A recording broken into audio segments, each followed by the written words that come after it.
Hello, Brain Trust. Happy Wednesday. Hope everyone's having a great week so far. Today, I wanted to talk to you guys about sometimes the fallacy I have of trying to put pressure on myself to make a big decision now. And one way I've learned to deal with that is to break big decisions down into bite sized chunks.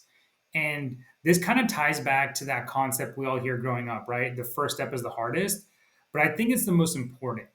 And I think it's the most important because I find that once you actually engage in an activity that's tied to a big decision, you start to gather more information along the way, which helps you refine your decision making process and helps you make a smarter decision, right?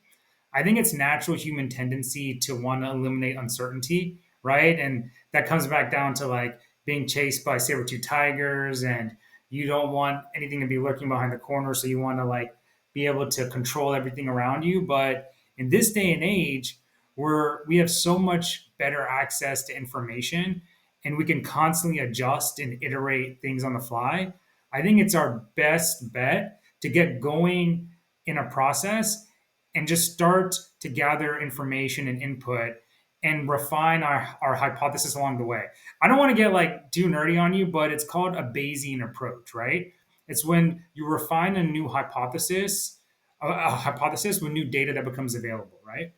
So let's break this down. Let's talk about this in like a real life circumstance. I've been exploring potentially buying a house, right? And I know there's a lot of pressure on me because it's a big deal. I'm like, oh, the clock is ticking. The longer I wait, the more I'm wasting money on rent, or I'm not like truly putting my money to work for me, building equity. But one way I learned to make it more approachable is I broke it down to a bite-sized chunk. So I started talking about it, right? That's a good way to approach something. Just talk about it with your friends and family. And I found that one of my good friends actually has a house for sale.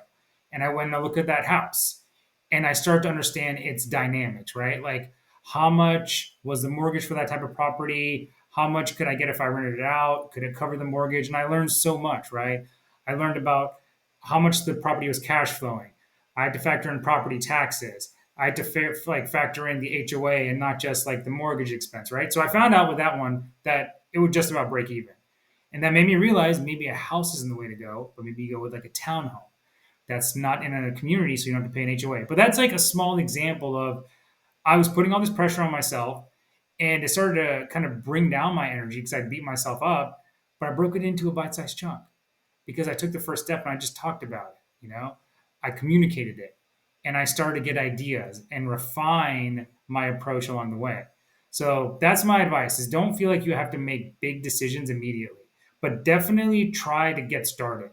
And I find the best way to get started is just to talk about it with close friends and family. If you guys felt like this video was helpful, hit the like button, hit subscribe because I'd love for you to be a part of the community and share with your friends. I'll talk to you guys soon.